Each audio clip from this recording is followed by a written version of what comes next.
அருட்பெருஞ்சோதி அருட்பெருஞ்சோதி தனிப்பெரும் கருணை அருட்பெருஞ்சோதி எவ்வுயிர் திரளும் எண்ணுயிர் எனவே எண்ணினல் இன்புற செய்யவும் அவ்வுயிர்களுக்கு வரும் இடையூற்றை அகற்றிய அச்சம் நீக்கிடவும் செவ்வையற்று உனது திருப்பதம் பாடி சிவசிவ என்று கூத்தாடி ஒவ்வொரு கழிப்பால் அழிவுறாதிங்கே ஓங்கவும் இச்சைகான் என்தா என்றார்.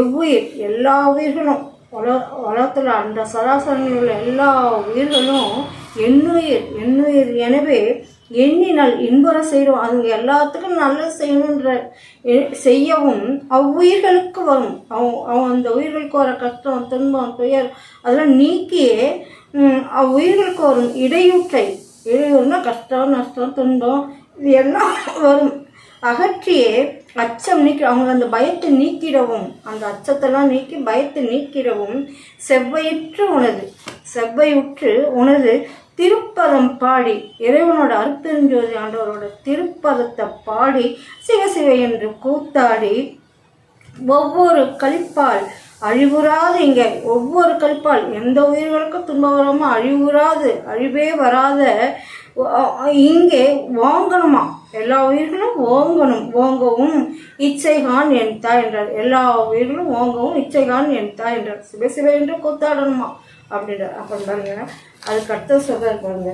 இறக்கவும் ஆசை இல்லை இப்படி நான் இருக்கவும் ஆசையில்லை இன்றினி நான் பிறக்கவும் ஆசையில்லை உலகெல்லாம் பெரியவர் எனவே சிறக்கவும் ஆசையில்லை விசித்திரங்கள் செய்யவும் ஆசை ஒன்றில்லை துறக்கவும் ஆசையில்லை துயரடைந்து தூங்கவும் ஆசை ஒன்றில்லையே என்றார். நான் இறக்கக்கூட எனக்கு ஐயோ நம்ம செத்துட்டேன்னா பாடையில் ஏற்றுவாங்க பாடையில் ஏற்றுக்க நம்ம பண்ணால் அதான் ஐயா சொல்கிறாரு. இறக்கவும் ஆசை இல்லை இப்படி நான் இருக்கவும் இப்படி வாழ்க்கை இப்படி ஓட்டிக்கிட்டு இருக்கவும் எனக்கு ஆசை இல்லை என்றாங்க. அப்போ இனி நான் பிறக்கவும் இனிமேல் ஒரு பிறப்பு நம்ம செத்து மடிஞ்சு இன்னொரு பிறப்பு எடுக்கவும் எனக்கு ஆசை இல்லை. அப்போ உலகெல்லாம் பெரியவர் எனவே எல்லாரும் நம்மளை புகழ்ந்து பாடுறதும் நான் பெரிய ஆள் எனவும் சிறக்கவும் ஆசை இல்லை என்றார். அப்புறம் பாருங்க பெரியவர் எனவே சிறக்கவும் ஆசை இல்லை இப்படி விசித்திரம் சித்து விளையாட்டு எல்லாத்தையும் எனக்கு செய்யக்கூட எனக்கு ஆசை கிடையாது. விசித்திரங்கள் செய்யவும் ஆசை இல்லை ஒன்று இல்லை துறக்கவும் ஆசை எல்லாத்தையும் திறந்துட்டு வாழ்க்கையை நான் திறந்துட்டு போகவும் எனக்கு ஆசை இல்லைன்றார். அப்போ துயரடைந்து கஷ்டங்கள்லாம் அனுபவிச்சுட்டு தூங்கவும் ஆசை இல்லை. அவ்வளோ கஷ்டம் நஷ்டம் துன்பம் துயரம் இது எதுவும் அதெல்லாம் அடைஞ்சிக்கிட்டே தூங்கவும் எனக்கு ஆசை இல்லைங்கிறார். வள்ளலார் அருட்பெருஞ்சோதி என்ற சொல்கிறார். எனக்கு சாகவும் ஆசை இல்லை நோக்காடு எனக்கு வேணாம் இனி இறக்கவும் வேணாம் பிறக்கவும் வேணாம் என்னை உன்னோட அழைச்சிக்கோ அருட்பெருஞ்சோதி ஆண்டவரோட கலந்து அவராக என்னை அழைச்சிக்கோ இப்படியெல்லாம் வாழ்ந்து இந்த உலகத்தில் வாழ்ந்து கஷ்டமும் துன்பமும் துயரம் எதுவுமே எனக்கு வேணான்ட்டு அவ்வளோ அழகாக எழுதிட்டாங்க. அப்புறம் பணத்திலே ஆசை ஒன்றில்லை நான் படைத்த அப்பணங்களை பலகால் கிணற்றிலே எரிந்தேன் குளத்திலும் இருந்தேன். மற்றவங்க கொடுக்குறாங்க பணம்லாம் காசு ஏதோ ஒரு வேலை செஞ்சால் கொடுக்குறாங்க இல்லைங்களா அது மாதிரி அந்த பணத்தில் கூட எனக்கு ஆசை இல்லை. அதை கொடுக்குறாங்க பாருங்க மற்றவங்க கொடுக்குற காசை தூக்கி கிணத்துலையும் குப்பைமேட்டிலையும் குளத்துலையும் தூக்கி போடுறேன்றார். எரிந்தனன் என் தாய் குணத்திலே இறைவனோட அன்பால் அருளால் கொடுக்குற பாரு அந்த காசு அதை நீதான் கொடுக்கின்ற பொருளை எரியல அந்த காசை நான் எரியலை ஆனால் பிறருக்கு நான் கொடுக்குறேன் எரிகிலேன் கொடுக்கின்றேன் பிறர்க்கின்றார். மற்றவங்களுக்கு அவர் இறைவன் கொடுக்குற காசு அன்பால கொடுக்குற காசை பிறருக்கு நான் கொடுக்குறேன்ற.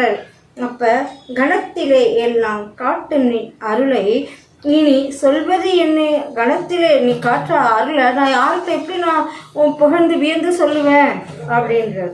அதுதான்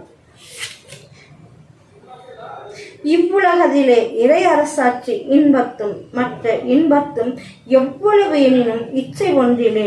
இந்த உலகத்தில் இறை அரசாட்சி இன்பமும் மற்ற எல்லாமே வருது இன்பம் துன்பம் எவ்வளவோ வருது அதில் எனக்கு இச்சை இல்லை. இன்பங்கள்லாம் வருது பல இன்பங்கள்லாம் வருது அதெல்லாம் எனக்கு ஆசை ஒன்றுமே இல்லை. அப்போ என்னதோர் ஒருவருக்கு எண்ணுதோறும் அதை அருவருக்கின்றேன்றார். என்னதோறும் அந்த இச்சை சந்தோஷம் இதெல்லாம் வருது இல்லைங்க, அதை பார்த்து அருவருக்கிறாராம். அருவருக்கின்றேன். அவ்வுலகதிலே இந்திரர் பிரம்மர் அரி முதல்வோர் அடைகின்ற கவ்வை இன்பத்தும் ஆசை சற்று அறியேன். அந்த உலகத்துல இந்திரன் பிரம்மன் ஹரி முதலவங்க அடைகின்ற அந்த சந்தோஷம் கூட அந்த இன்பம் கூட ஆசை சற்றும் அறியேங்கிறது. எந்த நான் கருத்து அறிந்ததுவே என்னோட கருத்து உனக்கு தெரியும் இல்லையா அப்படின்றார். அதுதான் எதுலையுமே பாருங்க, உலகத்தில் இறை அரசாட்சி இன்பம் எனக்கு எல்லாம் கிடைச்சிச்சு, நான் நல்லா சந்தோஷமாக நிம்மதியாக இருக்கேன் அப்படின்னா அதில் கூட அவருக்கு ஆசை இல்லை.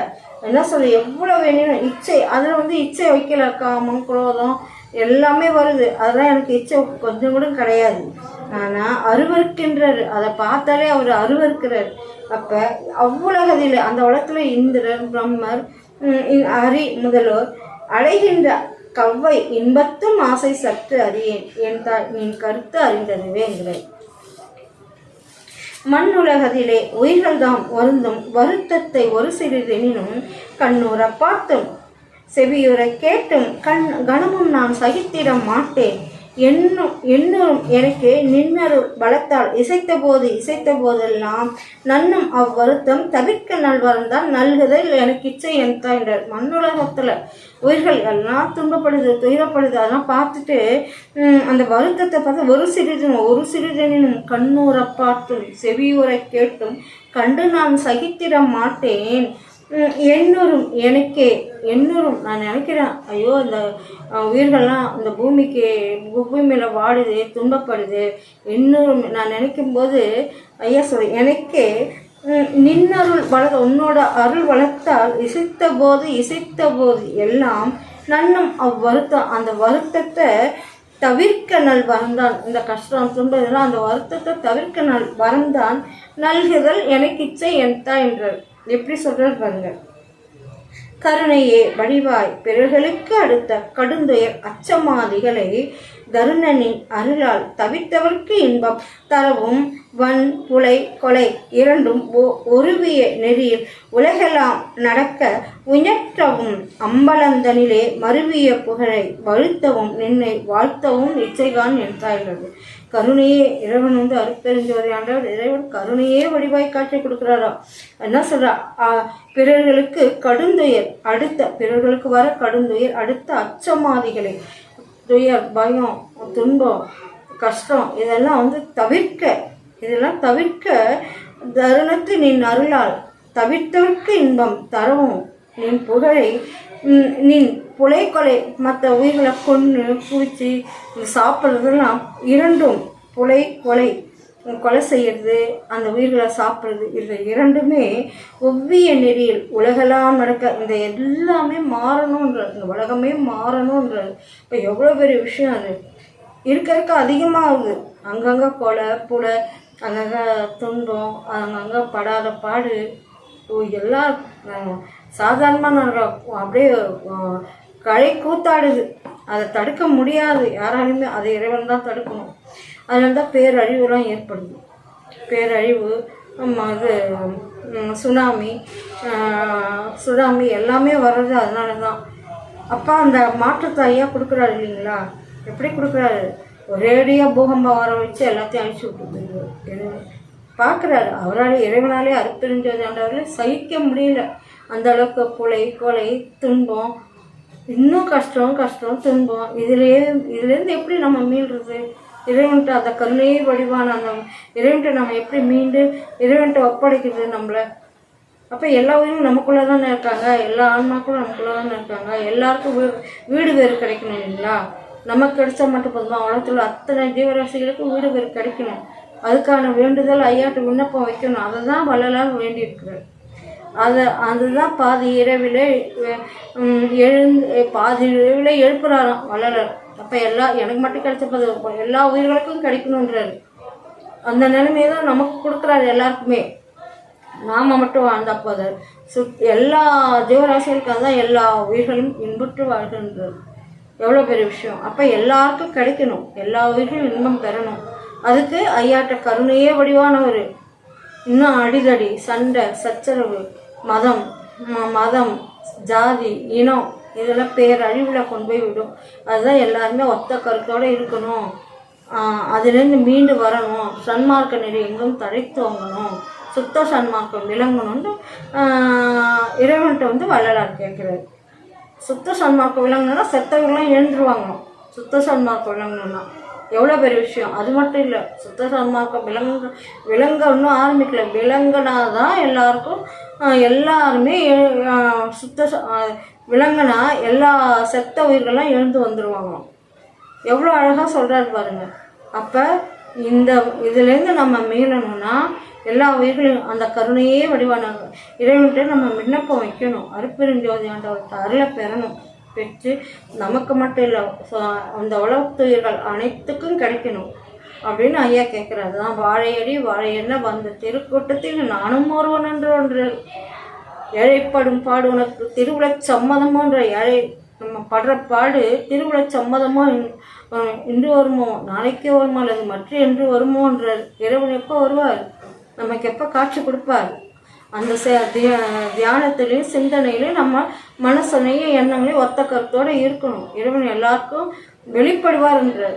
எல்லா மதத்துலேயும் சொல்கிறார். முஸ்லீம் மதத்துலேயும் சொல்கிறாரு, கிறிஸ்துவ மதம் இறைவன் வெளிப்படுவார், எல்லாருக்கும் காட்சி கொடுப்பார் என்றார். அப்போ இறைவனை பிடிச்சிக்கணும். நம்ம அவர் காலை நம்ம கெட்டியாக பிடிச்சிக்கணும். இறைவா வெளிப்படுங்க அப்படின்னு ஐயாட்ட விண்ணப்பம் வைக்கணும். எல்லாருக்கும் எல்லாமும் கிடைக்கணும், நல்ல விஷயங்கள் எல்லாமே கிடைக்கணும். இனி ஒரு பிறவி வேணாம், செத்து மடிஞ்சி போவது பதில். அதான் இறந்தே இழைத்ததெல்லாம் போதும் இந்த உடம்பே இயற்கை உடம்பாக அருள் இன்னமுதம் அழித்து புறந்தழுவி அகம் பொழந்து கலந்து கொண்டென்னாலும் பூரணமாம் சிவபோகம் பொங்கியிட விளைந்தேன். இறந்து பொய்க்கதையை பெற நினைந்து ஏமாந்த மாதர் பிறந்து பொய்க்கதை ஏமாந்த மாதர். அதான் சொல்றாரு. இந்த பிறவி விட்டுட்டுன்னா அவ்வளோதான். எப்பிறவி வருமோ, நாளைக்கு புழுவாக பிறப்போம், நாளைக்கு பாம்பாக பிறப்போம், எல்லா ஜீவராசிகளுமாக பிறப்போம், எல்லா உயிரும். அப்போ இந்த மனித தேகம் எப்படிப்பட்டது, இந்த தேகத்திலே நம்ம அருள் அடையணும். இது போயிடுச்சுன்னா அவ்வளோதான், சன்மார்க்கி இல்லை. இப்போ இந்த உடம்பு நம்ம தேகத்தை விட்டு போயிடுதுன்னா நம்ம சன்மார்க்கி இல்லை. சாகாவரம் பெற்றாதான் சன்மார்க்கி. சாகாவரம் பெறாதவங்க சித்தவங்களாம் மனித போனவங்களாம் சன்மார்க்கியே கிடையாது. எப்பேற்பட்டவங்களாம் இந்த உலகத்தில் அதான் படிப்பறிவு எல்லா அறிவும் இருக்குது. எல்லா அறிவும் இந்த என்ன செய்கிறோம், செத்து மடிஞ்சு தான் போகிறோம். யாராவது வள்ளலார் மாதிரி அடைஞ்சவங்க யாராவது ஒருத்தவங்க உண்டா இருக்காங்க, ஆனால் அது மறைமுகமாக இருக்குது. ஏகம் ஆனால் வள்ளலார் மட்டும்தான் இந்த நிலையை அடைஞ்சிருக்காரு, மற்றவங்க யாருமே அடையவே இல்லை. அதையும் சொல்கிறார். இன்னும் சில இடத்துல யான் பெற்ற பேர் வையகமும் பெறணுன்றார். சாதாரணமாலாம் சொல்லலை. அருட்பெருஞ்சோதி ஆண்டவர் வெளிப்படணும், எல்லா உயிர்களும் இன்புற்று வாழணும். ஜாதியிலே சமய மதங்களிலே கோத்திர சண்டையிலே பீதியிலே அலைகின்றி திரிகின்றீர் உலகின்றார். நான் படும் பாடு சிவனே நவிலர் தான் பஞ்சமோ. அவர் அவ்வளோ பாடு பட்டுட்டார் இறைவன். அவனாலே நாம் அடையிறது எக்காலம் இக்காலமே என்றார். இக்காலமே இறைவன் வெளிப்படுவார். நீங்கள் அதுக்குள்ளே கோலம் போட்டு வீட்டை பிரகாசமாக வச்சுங்க. வீட்டை மட்டும் இல்லை, புறத்தில் இருக்க வீடு மட்டும் இல்லை, நம்ம அகத்தில் இருக்க வீடும் நம்ம அகத்துக்குள்ளே இருக்கோம் இல்லைங்களா, அதுவும் சுத்தமாக வச்சுக்கணும். பசிச்சு இருக்கணும், வயிறு முட்டை சாப்பிடக்கூடாது, பசியோடு இருக்கணும். மூலிகை பொருள்கள் மட்டும்தான் நம்ம உணவாக எடுத்துக்கணும். முடிஞ்ச அளவு சாப்பாட்டில் மூலிகை பொருளை தான் எடுத்துக்கணும். அப்போ நம்ம உடம்பு சுத்தப்படும். உள்ளே இருக்கிற உயிரணுக்கள்லாம் சுத்தமாகும். உள்ளே இருக்க நரம்பு ரத்தம் இதெல்லாம் நமக்கு சுத்தமாகும். அது வீடு இது. இந்த வீட்டை உடம்புன்ற வீட்டை நம்ம சுத்தமாக வச்சுருந்தா இறைவன் நமக்குள்ளே அமர்வார். நான் இருக்கும் குடிசையிலே அமர்ந்தானன்றார். இவ்வளோ உலகத்தில் அத்தனை பேர் எதிர்பார்த்துட்டு இருக்காங்க. ஆனால் வள்ளலார் இருக்கிற குடிசை அவர் இருக்கிற உடம்புல போய் அமர்ந்துட்டாராம். உடம்புன்ற வீட்டில் அமர்ந்துட்டார். அப்போ வெளிப்புற தோற்றத்துலேயும் வீடு இது. வெளிப்புறமும் சுத்தமாக வச்சுக்கணும், உள்ள அகத்துலேயும் சுத்தமாக உடம்பை வச்சுருக்கணும். ஒளி பிரகாசம் எல்லாருக்குமே முகத்தில் அந்த சன்மார்க்க நிலை அடைஞ்சோம்னா அந்த பிரகாசம் நமக்கு எல்லாருக்குமே கிடைக்கும். முகமே பிரகாசமாக இருக்கும், ஒளியாக இருக்கும். அதை உணர்ந்து உணராப்பிடுங்க. ஜோதி வடிவு நம்ம பிறருக்கு செய்கிற உதவி ஊனமுற்றோர், கஷ்டப்படுறவங்க, துன்பப்படுறவங்க எல்லாருக்கும் கிடைக்கிற அந்த உதவி என்ன செய்யும், மேலே மேலே அவங்கள உயர்த்தும். அந்த சன்மார்க்கத்தில் எல்லா உயிர்களும் இன்புற்று வாழணும்னா கஷ்டப்படுறவங்களுக்கு நம்ம முடிஞ்ச அளவு ஜீவகாரணியம் பண்ணணும். ஜீவகாரணியமே மோட்ச வீட்டின் திறவுகோல்ன்றார். அதை நம்ம கடைப்பிடிச்சோன்னா நமக்கு இந்த கதை சாதாரணமாக திறக்கும். அதுதான் சொல்கிறாரு. என்ன சொல்கிறாரு, பேரு பிரதேசத்தில் அதிகமாக சொல்கிறாரு. நமக்கு கருப்பு திரை இருக்குது, அதுக்கு மேலே பச்சை திரை, பச்சை இருக்குது திரை. அது விலகுச்சுன்னா சாதாரண பச்சை திரை இருக்குது. அதுக்கப்புறம் தான் சிகப்பு திரை, வெள்ளைத்திரை, மஞ்சள் திரை, எல்லா திரையாண்டா கலப்பு திரை வரும். அப்போ தான் இறைவன் அடைய முடியும். சுத்த உஷ்ணம் நம்ம ஏற்படுத்தணும், படிக்கணும். இறைவன் அருளை பெறணும்னா நம்ம டெய்லியும் பாராயணம் பண்ணணும், படிக்கணும். அப்போ அந்த திரைகள் விளங்கும். அதான் சொல்கிறாரு, ஊசி முனையில் பற்றி கடந்து தவம் இருந்து 1000 காலம் 1000 வருடம் தவம் இருந்து பெற முடியாமல் தவிக்கிறாங்களாம். ஊசி முனையில் நின்றுட்டு கடும் தவம் பண்ணுறாங்க. அவங்களுக்கு கூட கிடைக்காது, ஆனால் நமக்கு கிடைக்குன்றார் வள்ளலார். கோடி கோடி அருளாற்றல் நமக்கு கிடைக்குன்றார். வள்ளலாரோட புக்கை படிக்கிறதுனாலையும், அகவல் படிக்கிறதுனாலையும், அனுபவமாடு, ஞானசரி, இந்த மாதிரி ஐயாவோட புக்ஸுகளை நம்ம படிக்கிறதுனாலே நமக்கு கோடி பிரகாசம் நம்ம உடம்புல கிரகிச்சுக்கிட்டே இருக்குன்றார். அதை தான்